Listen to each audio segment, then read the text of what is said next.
Ondelatte raconte. Christophe Ondelatte.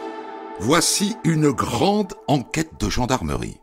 Un mélange de police moderne et de police à l'ancienne, parfaitement efficace. Une affaire qui se déroule en 2005 en Bretagne, en marge du Technival de Carnouët, un rassemblement de musique techno. On retrouve le cadavre d'une adolescente de 18 ans.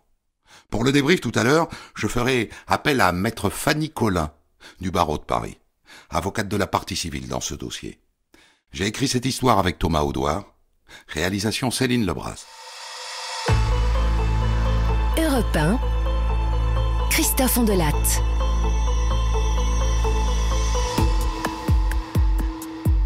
On est en juin 2005 et Mathilde Krogeneck, est en vacances. Elle a 18 ans et ses parents ont accepté qu'elle aille à son premier Technival. Le Technival de Carnouët dans les Côtes-d'Armor. 3 jours de musique techno à fond dans les oreilles, du vendredi au dimanche, sans s'arrêter. Les parents ont un peu tiqué, bien sûr, à cause de la drogue qui circule en général dans les Technivals. Mais bon, elle a 18 ans, il faut bien qu'elle prenne son envol. Et puis, le Technival de Carnouët se déroule depuis 2 ans dans un cadre légal, avec l'assentiment des autorités. Forcément, ça rassure. Les parents n'ont posé qu'une condition. T'iras avec tes cousines, hein? Sophie et Marie-Aude. Ah ben oui, ça nous rassurera quand même, hein? Va pour les 2 chaperones.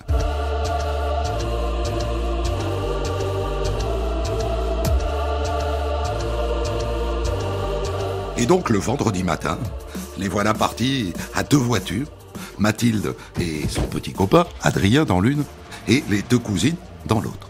Direction Carnouët, où ils arrivent en fin d'après-midi. Et là, le choc. 40 000 teufeurs ont déjà investi les 60 hectares de la fête. Ça va être chaud, chaud, chaud.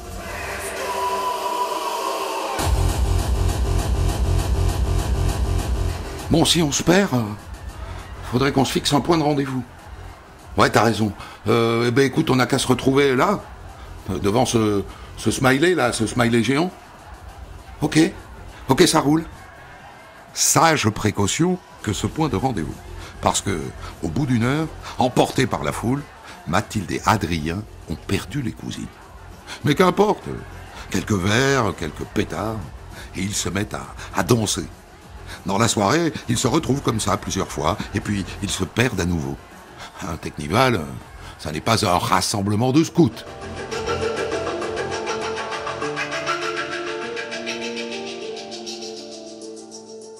Et puis, les premières lueurs du jour apparaissent, le jour se lève, chez les teufeurs, la fatigue commence à se faire sentir, et les 2 cousines sont au pied du smiley géant depuis un bon moment. Mais ils sont où, putain? Mathilde et Adrien ne sont pas là.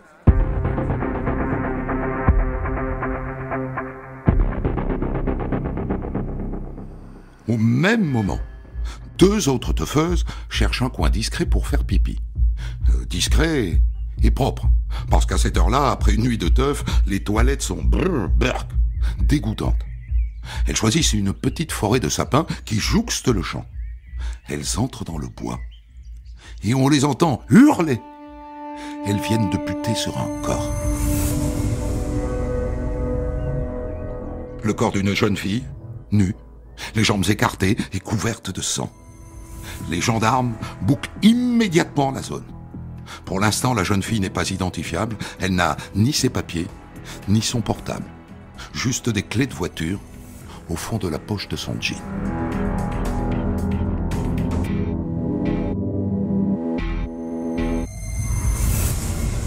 Une teufeuse a été assassinée. La nouvelle parcourt le Technival comme une traînée de poudre.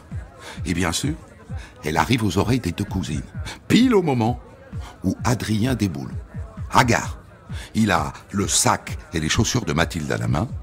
Il a l'air complètement stone. Oh, j'en peux plus. Je rentre me coucher. Elles n'ont ni le temps, ni le courage de lui dire leur inquiétude. Adrien est déjà parti. Et donc c'est seul, en tremblant, qu'elles vont voir les gendarmes. Bonjour. Voilà, notre cousine a disparu. Ça fait plus de 3 heures qu'on la cherche. À quoi elle ressemble, votre cousine? Comment est-ce qu'elle est habillée, par exemple, s'il vous plaît? Ben, elle est blonde, les cheveux au carré, les yeux bleus. Elle porte un jean et un t-shirt. Elle avait peut-être aussi un sweat. Elle est venue en voiture? Oui. Vous pouvez nous montrer la voiture? Arrivés à la voiture, les gendarmes sortent une clé de leur poche, celle qu'ils ont trouvée sur le corps, et ils la glissent dans la serrure. Et la voiture s'ouvre. La morte, c'est donc Mathilde. Mathilde a été assassinée. Les gendarmes ordonnent le bouclage complet du Teknival. Vous prenez les identités de tous ceux qui sont là, tous. Le problème, c'est que beaucoup de teufeurs sont déjà partis. Ils relèvent 20 000 identités. Et ils interrogent les deux cousines. Vous savez, Mathilde, elle était très sociable, comme on dit. Elle a forcément parlé à plein de gens. Et son petit ami, lui, on sait pas trop. Il nous a pas aidé à la chercher. Il est rentré chez lui et... Vous vouliez ajouter quelque chose? Oui. Adrien, on a des doutes sur lui. Tout à l'heure, quand il est arrivé, il était bizarre. Et en plus, il avait son sac et ses chaussures. Le sac et les chaussures de Mathilde à la main. Il nous a même pas demandé où elle était. Et il est rentré chez lui. Ah, ça nous fait une piste, ça. Le petit copain. Le lendemain à l'aube, les gendarmes convoquent Adrien, qui arrive avec ses parents. Ils le placent en garde à vue, direct, histoire de lui donner un coup de pression. Je me souviens de rien. J'avais beaucoup bu. J'ai pris de la drogue aussi. Je suis incapable de vous raconter la soirée, incapable. On lui fait une prise de sang, on prend ses empreintes, et on le relâche. C'est peut-être lui, mais c'est trop tôt.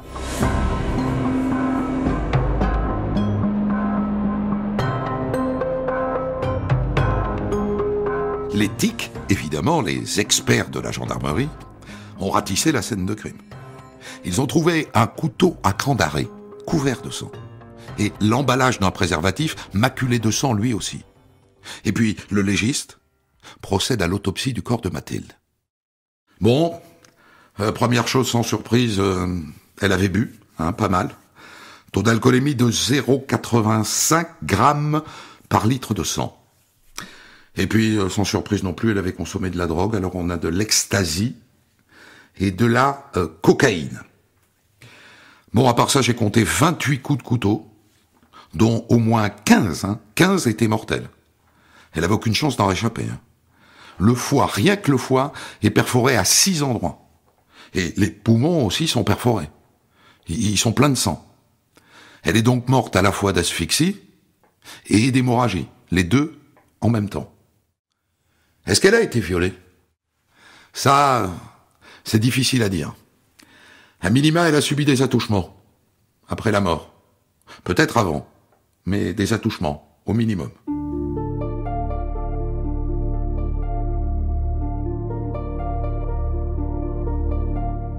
Et puis, vous vous souvenez que près du corps, on a retrouvé un couteau à cran d'arrêt et un emballage de préservatif. Sur l'emballage, le labo a dégagé un ADN masculin. Mais la limite, c'est que dans ce sous-bois tout proche du Teknival, on a trouvé des préservatifs partout. On a baisé comme des lapins dans ce sous-bois la nuit du crime. Quant au couteau, le labo dit qu'il n'a trouvé aucun ADN dessus. Aucun ADN autre que celui de Mathilde.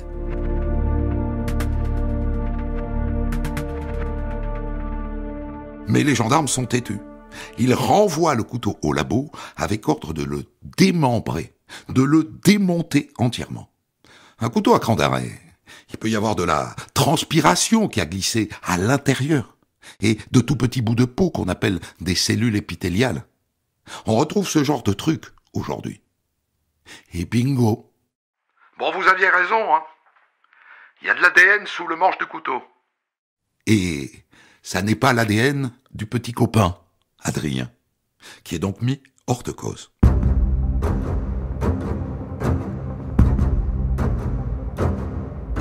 Je vous le dis, les gendarmes de Saint-Brieuc ont décidé de mettre le paquet sur cette enquête. Ils constituent une cellule d'investigation spécialement dédiée, qu'ils baptisent Homicide 22. Et ils mobilisent 12 hommes à plein temps. Maintenant qu'ils ont un ADN, c'est plus simple. Par exemple, on leur a parlé d'un Polonais qui avait du sang sur son t-shirt. Ils vont le voir, ils lui font un test, ça n'est pas son ADN. Le Polonais rentre chez lui. 12 suspects vont comme ça sortir du dossier grâce à l'ADN. En parallèle, les gendarmes exploitent aussi ce qu'on appelle la téléphonie. Qui a appelé qui sur son portable ce soir-là depuis le Technival? Réponse: 500 000 coups de fil ou SMS. Il y a de quoi se noyer. Mais les gendarmes ont l'habitude. Et surtout, il ne s'agit pas de traiter ces données avec une gomme et un crayon. On n'est plus dans la police à papa. Il y a des logiciels pour ça. Ils introduisent les données téléphoniques dans leur logiciel et ils les croisent avec les 20 000 identités qu'ils ont relevées sur place. Et puis, ils font tourner les 2 fichiers croisés avec le fichier de la police. Et là, ils hallucinent. Ça clignote de partout. Ah ben dis donc, il y avait un paquet de délinquants dans ce Technival. Hein. En vérité, essentiellement des trafiquants de drogue.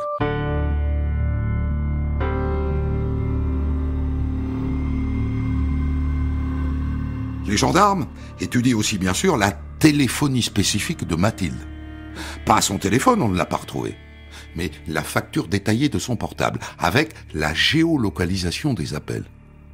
Et le résultat est à la fois très intéressant et très surprenant. Le jour de son assassinat, le téléphone de Mathilde a accroché une borne à Châteauneuf-d'Ille-et-Vilaine, c'est-à-dire à 150 km du Technival. Et après, plus rien. Plus un coup de fil.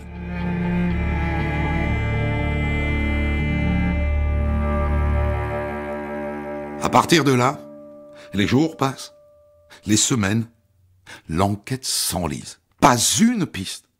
Et là, les gendarmes décident d'en revenir au couteau. Le couteau à cran d'arrêt. Car ça n'est pas un modèle banal.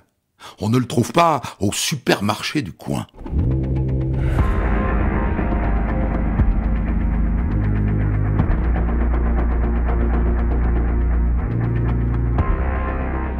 Ce modèle de couteau à cran d'arrêt, renseignement pris auprès du fabricant, il ne s'en est vendu que 221 dans toute la France. Et vous avez un revendeur en Bretagne, s'il vous plaît? En Bretagne, voyons. Oui. Le Grand Bazar, au Mont-Saint-Michel. Quelle drôle d'idée de vendre des couteaux à cran d'arrêt au Mont-Saint-Michel. Bref, les gendarmes débarquent au magasin. Ils se font remettre les rouleaux de caisse des derniers mois. Et ils se lancent dans un travail titanesque. Bon, ce qu'on cherche, c'est un montant de 22,10 €. C'est le prix du couteau. Avec un peu de chance, le gars l'aura payé par carte ou par chèque. S'il a payé en liquide, évidemment, ça ne servira à rien. Tout ça leur prend un temps fou. Et ça ne débouche sur rien. Et l'enquête replonge dans le néant, dans la torpeur de l'été.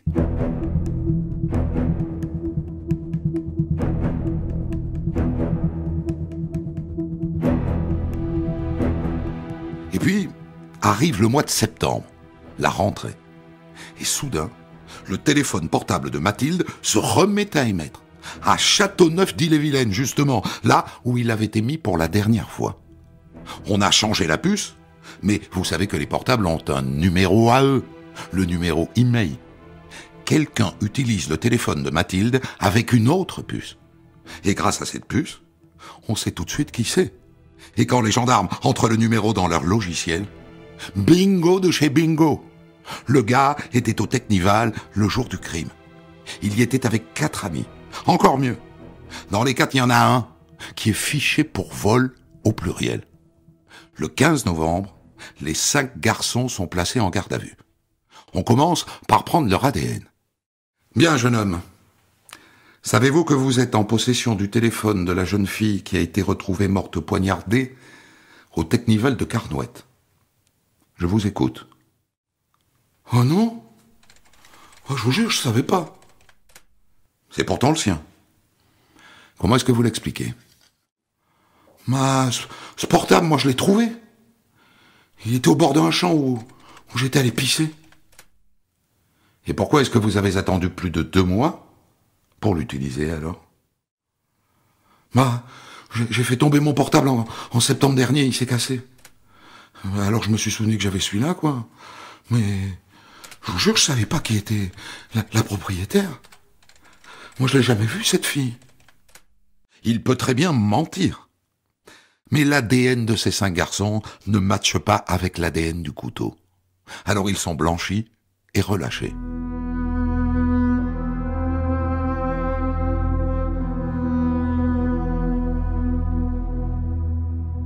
Ces atermoiements, évidemment, sont difficiles à vivre pour les parents de Mathilde.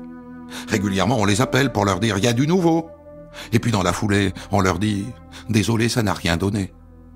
Le père s'enferme dans la dépression.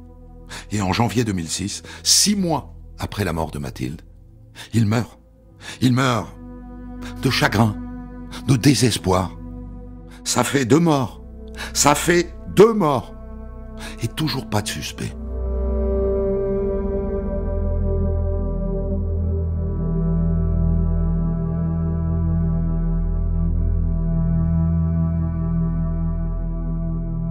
Le procureur en est arrivé à un point où il envisage de relever l'ADN des 20 000 personnes identifiées au Technival. Et celui de tous les hommes adultes de Carnouët. Et s'il le faut, de tous les hommes fichés de la région. S'il va au bout, ça va coûter une petite fortune.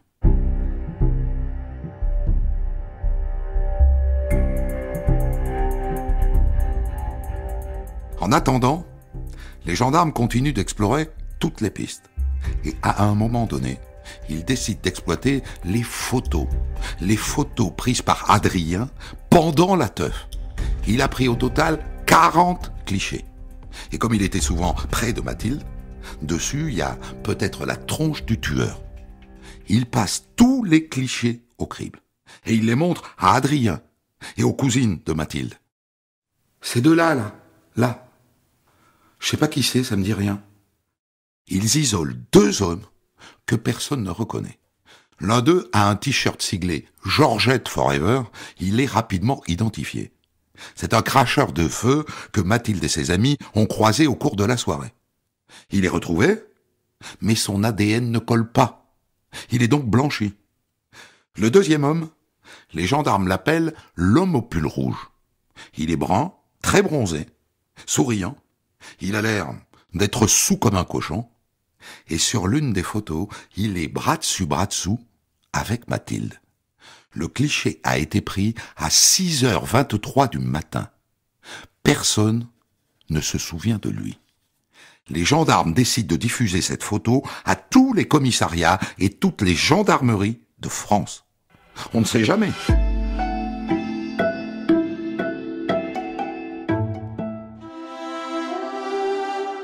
La suite se passe au commissariat de Rennes, où un homme est entendu dans le cadre d'une affaire qui n'a rien à voir, une histoire de fraude au ticket restaurant. Et complètement par hasard, il voit sur le mur la photo de l'homme au pull rouge. Ah mais je le connais, lui. J'ai fait mon service avec lui. Vous êtes sûr de ce que vous dites? Ah ben oui. Comment il s'appelait déjà, ce taré? Ça prend un peu de temps, mais un prénom lui vient. Il s'appelait Alain, je crois. Enfin, j'en suis sûr même. Mais alors le nom de famille... j'ai zappé. Le policier le laisse mariner encore un peu. Et tout d'un coup, il l'entend dire. Alain Kernoa. Kernoa, c'est son nom, Alain Kernoa. Ce type vient d'offrir un coup de pouce déterminant à l'enquête. Les policiers appellent tout de suite les gendarmes, qui se mettent immédiatement sur le coup.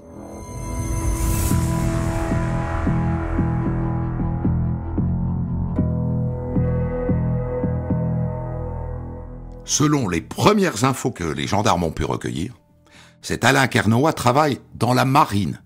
Il serait rattaché à l'arsenal de Brest. Alors ils vont à Brest. Mais leurs informations étaient un peu moisies. Kernoat ? On ne l'a plus chez nous. Hein. Il a quitté la marine il y a 2 ans. Et vous avez, je sais pas, une adresse, un contact ? Ah non, négatif. Rien du tout. Désolé. La marine leur fournit tout de même une photo.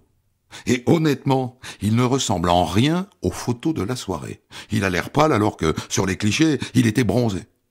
Et là, bêtement, ils auraient dû commencer par ça. Les gendarmes passent le nom d'Alain Kernoat au fichier de police. Et ce Kernoat, il a été arrêté il y a 3 mois pour exhibition sexuelle. Oui, il se masturbait dans sa voiture. Et puis après, il a suivi une mineure.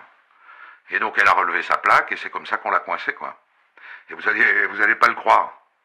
Il a reconnu les faits, sans honte, en nous disant, bah oui, je me masturbe souvent dans ma voiture. Voilà. Aujourd'hui, il vivrait à Marseille, chez ses parents.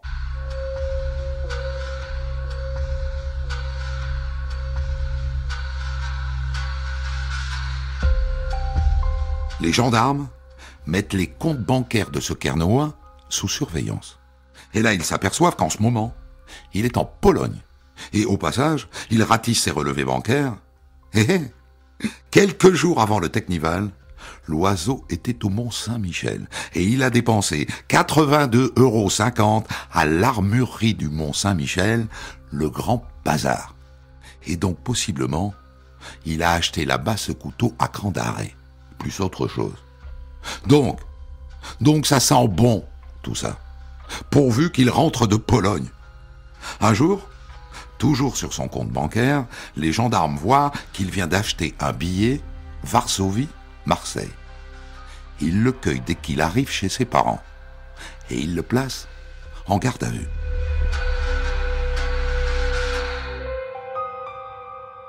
Au début, Alain Kernoat fait le mec qui ne comprend pas ce qu'il fait là.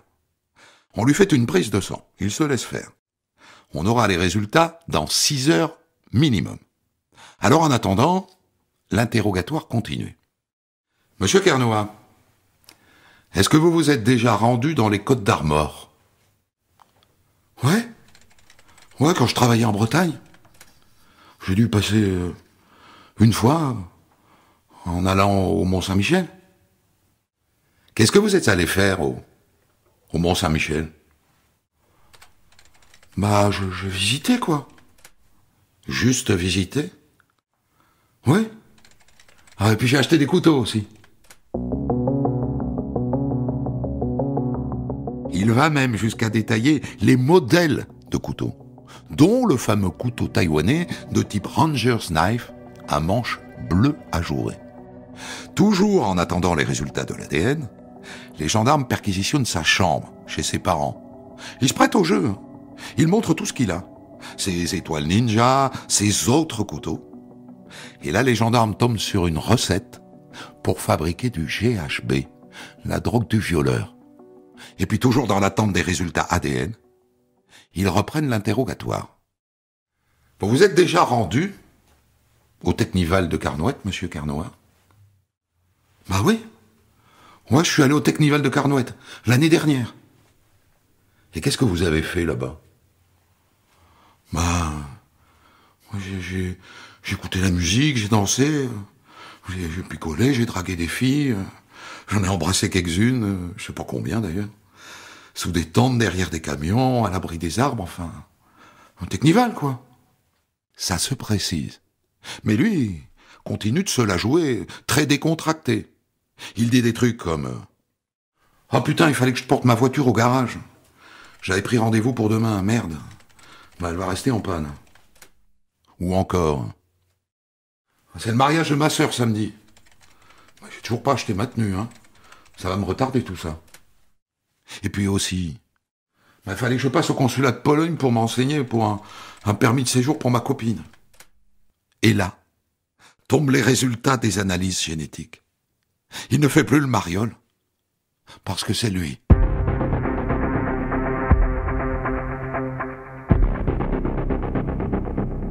Son ADN colle avec l'ADN relevé sur le couteau. Alain Kernoat est l'assassin de Mathilde, même s'il tente une dernière pirouette. Ouais, c'est vrai, j'ai rencontré cette fille. Et même à la fin de la nuit, j'ai fait l'amour avec elle dans une sapinière. Mais après, ça a mal tourné. Il y a 3 punks qui sont arrivés. Ils nous ont emmerdés. Et ils nous ont carrément agressés. Et là, ils m'ont mis un couteau dans la main et ils m'ont obligé à la frapper avec. Et je me suis enfui. Je sais pas ce qui s'est passé ensuite, moi. Des punks qui lui ont mis un couteau dans la main. Il fallait la trouver, celle-là. À 3 heures du matin, les gendarmes le remettent en cellule. À 8 heures, ils vont le rechercher. Et il a une nouvelle histoire à raconter. Mathilde, elle est venue avec moi de son plein gré. Au début, on a échangé des caresses, et puis...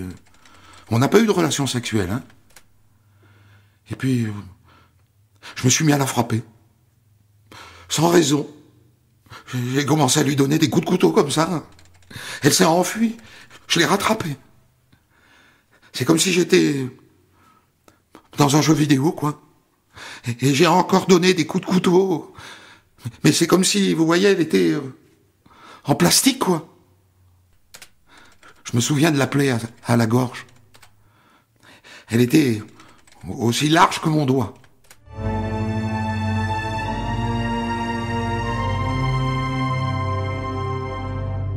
Alain Kernoat vient d'avouer, et il ajoute qu'il l'a déshabillée, et qu'il a remarqué ses beaux petits seins ronds et ses jolies cuisses. Et il dit qu'il lui a touché le sexe avec les doigts. Et on voit tout de suite dans ses aveux quel sera le débat du procès. Il dit « Je me suis mis à la frapper sans raison ». Autrement dit, j'étais dans un état second. À cause des drogues qu'il avait prises? Eh bien non, il n'a pas consommé de drogue ce soir-là. Juste de l'alcool.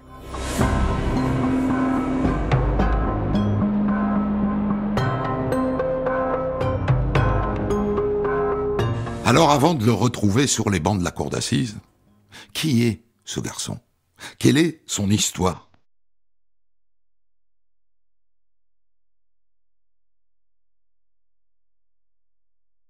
C'est un fils de militaire devenu militaire lui-même. Manifestement complexé depuis tout petit par sa taille.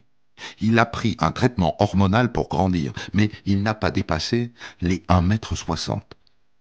Les experts psychiatres disent qu'il est d'intelligence normale, sans déficience, et bien entendu qu'il est responsable de ses actes. Il dit qu'il a en partie oublié ce qui s'est passé la nuit du Teknival.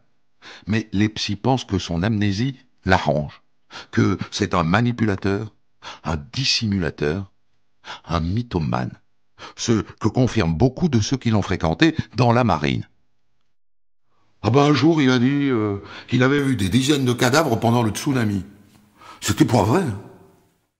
Il disait aussi à l'armée qu'il couchait avec des dizaines de filles. Et ça aussi, c'était un mensonge. La vérité, c'est que quand ils étaient en escale, par exemple à Kuala Lumpur en Malaisie ou à Djibouti, il allait au but, avec un intérêt marqué pour les jeunes filles mineures. Et d'ailleurs, il avait un petit nom à l'époque. On l'appelait le pédophile, ou Mister GHB.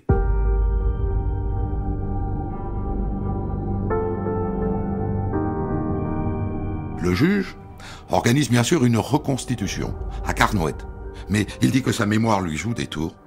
Il ne sait pas, dit-il, refaire les gestes.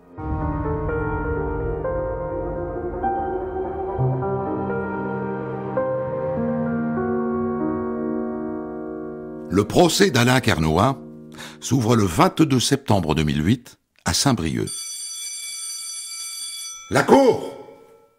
Et d'emblée, voilà sa ligne de défense. Je suis un fan de jeux vidéo, quoi. Je vis pas vraiment dans le monde réel. Je me suis cru Dans un jeu vidéo, en fait.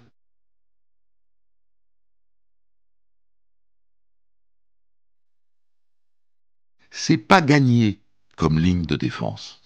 D'autant que pendant les débats, avec beaucoup de maladresse, il a l'air persuadé de s'en tirer, qu'il va ressortir libre. Il ne réalise pas du tout la gravité de ce qu'il a fait. Ajoutez à ça que, pas une fois pendant le procès, il n'a un regard, un mot pour les parents de Mathilde. En revanche, il mate en permanence la petite sœur de Mathilde. Tout le monde le voit. Et d'ailleurs, à un moment, elle ne peut plus le supporter, elle quitte la salle et une fois à l'extérieur, elle se met à pousser des hurlements.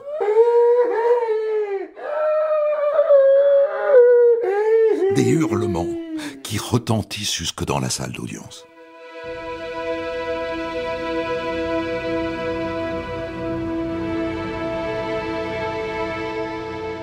Et puis vient le verdict.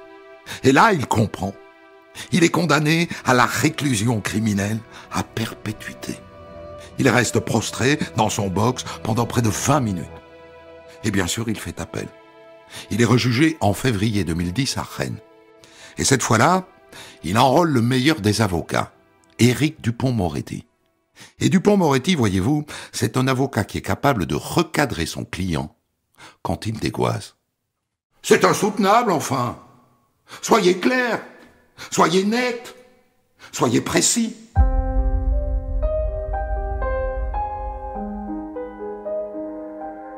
D'une certaine manière, Dupond-Moretti sauve ce procès.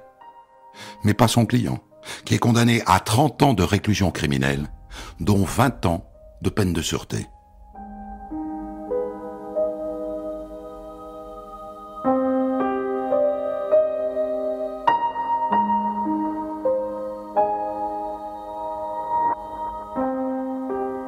Voilà donc pour cette très belle enquête de gendarmerie que nous allons débriefer maintenant avec maître Fanny Collin du barreau de Paris. Vous étiez maître donc dans ce dossier, l'avocate d'abord du père de Mathilde et ensuite de toute la branche paternelle, avocate donc de la partie civile.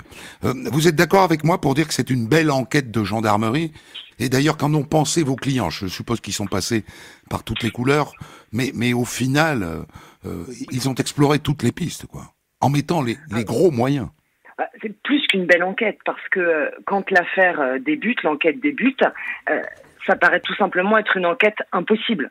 Vous l'avez rappelé, 40 000 personnes sur le site du Teknival, pour l'essentiel dans des états soit très alcoolisés, soit sous l'emprise de stupéfiants. Et une fois que le premier cercle des amis de la famille de Mathilde a été écarté, il ne reste plus que les inconnus. Donc effectivement, la tâche paraissait impossible au départ. Mmh.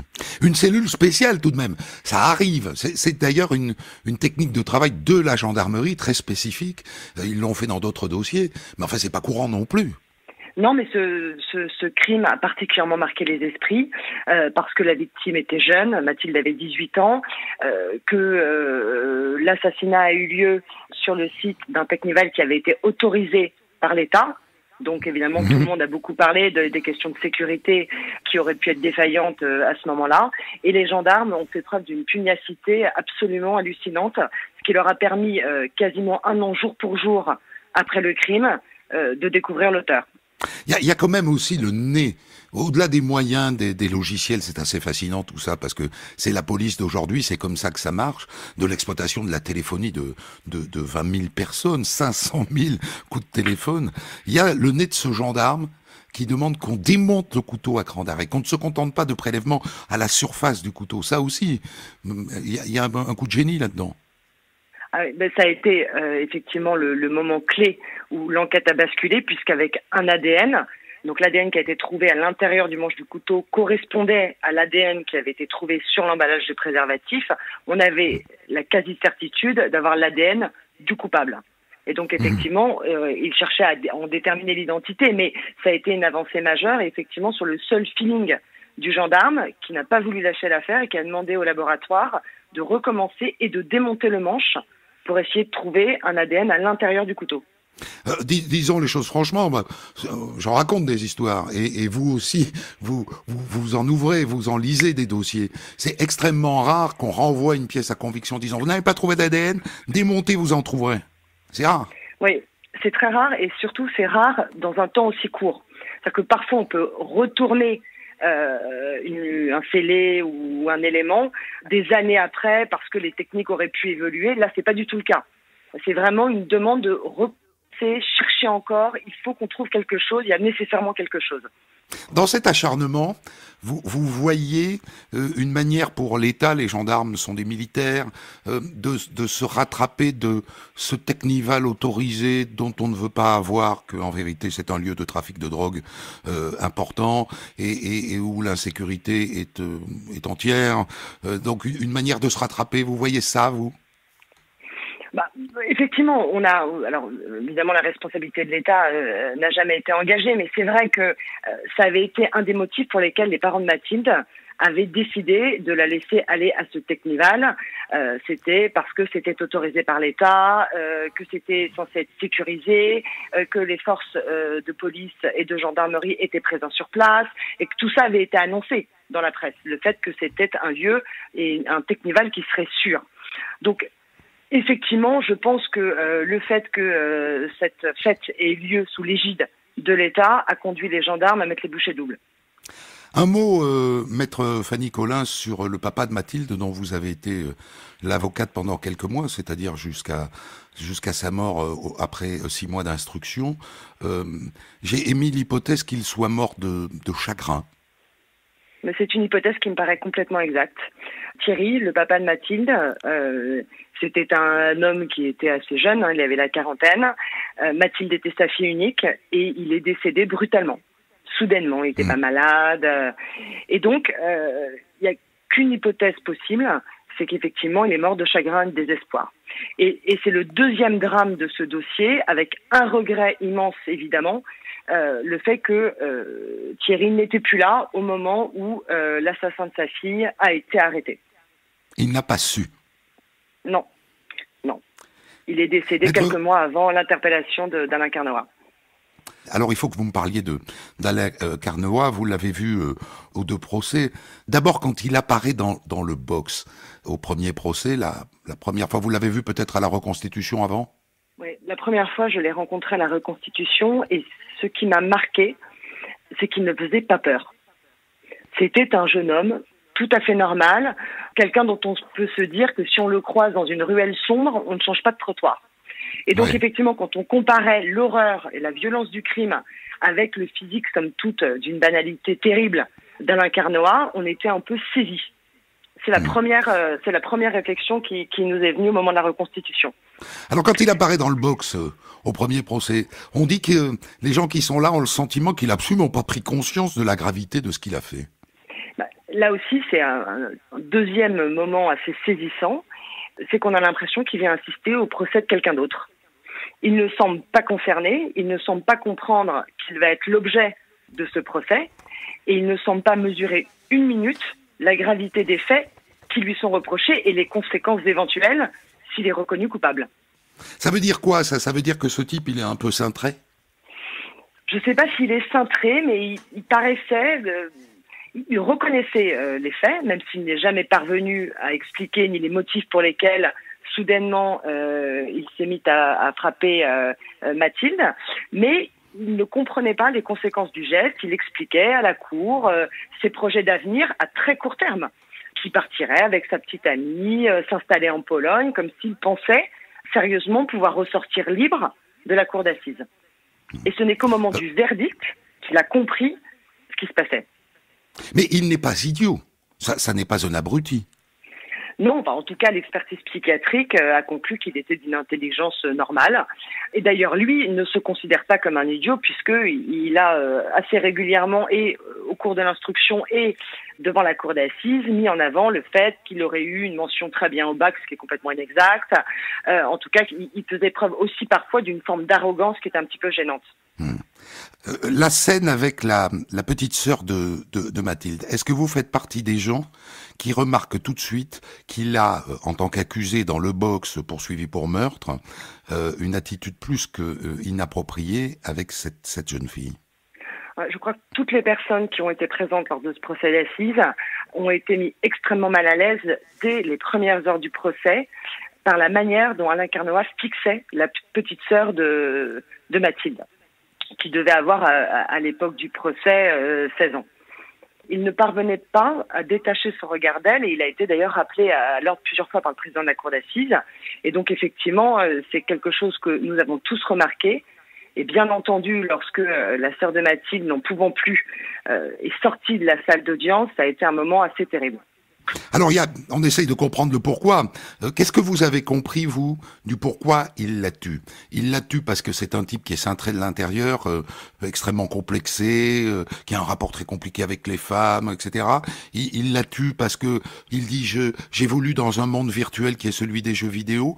Quelle religion est-ce que vous vous êtes faite, vous? Alors, l'histoire des jeux vidéo, nous n'y avons jamais cru. Jamais cru. En revanche, la position de la famille a été de considérer, et c'est une position qui est fondée sur les éléments du dossier, bien entendu, l'idée qu'il avait traqué Mathilde. Parce qu'on a retrouvé une photo de lui avec Mathilde, vous l'avez rappelé, à 6h23 le matin du crime, mais également une autre photo où il apparaissait également aux côtés de Mathilde, qui avait été prise celle-là la veille à 23h. Et donc, l'idée de la famille de Mathilde, c'est qu'il l'a suivie durant toute la nuit, qu'il a attendu qu'elle aille, elle aussi, trouver un coin tranquille pour aller faire pipi, et que c'est là qu'il l'a attaquée. Et donc c'est un prédateur sexuel, en vérité. Mais c'est ça qui est majeur, c'est un crime sexuel. C'est un crime sexuel. Même s'il ne la viole pas. Alors, techniquement, juridiquement en tout cas, il l'a violée, puisqu'il a été reconnu coupable d'assassinat accompagné d'un viol, puisqu'une pénétration digitale, c'est un viol. Et donc, c'est ce qu'on a voulu faire lors du procès, c'est rappeler, souligner le fait qu'il s'agissait bien d'un crime sexuel, d'un prédateur sexuel. Et de nouveau, la famille n'a jamais cru, pas une minute, au fait que Mathilde aurait pu volontairement le suivre, encore moins pour avoir une relation sexuelle avec lui dans un fourré. Et ça, c'était ce que lui prétendait et a toujours prétendu devant les cours successives. Mais qu'on peut être tenté de croire parce que on est très gêné par l'attitude d'Adrien dans cette affaire. Le petit copain officiel, manifestement, il n'a pas passé toute la soirée avec sa copine, il se fiche complètement de si elle est rentrée ou pas, et il va se coucher sans même s'apercevoir que les deux cousines sont là, un peu interdites, à se demander si elle n'a pas été assassinée. Elle est très gênante, l'attitude d'Adrien, et donc, évidemment, elle crédibilise l'idée qu'elle ait pu partir avec un autre garçon ce soir-là. Oui, c'est vrai que son attitude a été très curieuse, voire même gênante, mais je pense qu'elle s'explique d'abord par la jeunesse de cet Adrien et par le fait que lui-même était dans un état de prise d'alcool qui peut expliquer le fait qu'il n'ait pas compris, qu'il n'ait pas percuté ce qui se passait. Voilà, mais c'est vrai que c'était très curieux parce que non seulement il est parti sans prendre de nouvelles ni partir à la recherche de Mathilde, mais comme elle détenait les clés de voiture, il est rentré à pied, ce qui fait des kilomètres de marche. Donc c'est vrai que on s'est tous posé des questions. Revenons-en au ressort, aux motivations d'Alain Carnoat. C'est donc possiblement un prédateur sexuel. Il n'a pas de passé de prédateur sexuel. Ça, c'est assez étonnant. On peut envisager qu'il ait commis d'autres actes pour lesquels il n'ait jamais été arrêté, du coup. Alors effectivement, il n'a pas de passé, mais il a eu très vite un avenir puisque lorsqu'il a été interpellé, il a été constaté qu'il avait été arrêté quelques mois après le crime de Carnoët pour des faits d'exhibition sexuelle. Donc c'est des postérieurs. La masturbation dans la voiture. Crime. Absolument. Absolument. Des recherches ont également été menées par les services de gendarmerie. Comme il a pas mal voyagé à l'étranger dans le cadre de son service, des recherches ont été réalisées qui n'ont rien donné. Un dernier mot qui est vraiment une question à l'avocate pour le coup, concernant l'attitude de Dupond-Moretti au deuxième procès. Il est donc le nouvel avocat de Alain Carnoat et comme ça lui arrive assez souvent, bien qu'il soit le défenseur de cet homme qui n'est pas facile à défendre, il le recadre à plusieurs reprises, il le remet en place, il le remet face à ses responsabilités. C'est aussi ça le boulot d'un avocat et c'est souvent pas facile à comprendre ça.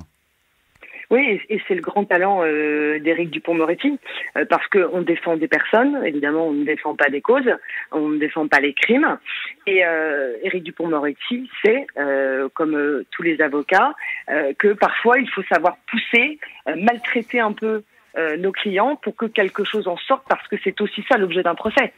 C'est d'essayer de comprendre, d'essayer de s'exprimer, et c'est ce qu'il a tenté de faire avec un peu de réussite lors du deuxième procès. Je vous remercie beaucoup, Maître Collin du barreau de Paris, d'être revenu sur cette histoire qui n'est pas toute jeune et d'avoir ouvert le dossier, je le suppose. Des centaines d'histoires disponibles sur vos plateformes d'écoute et sur europe1.fr.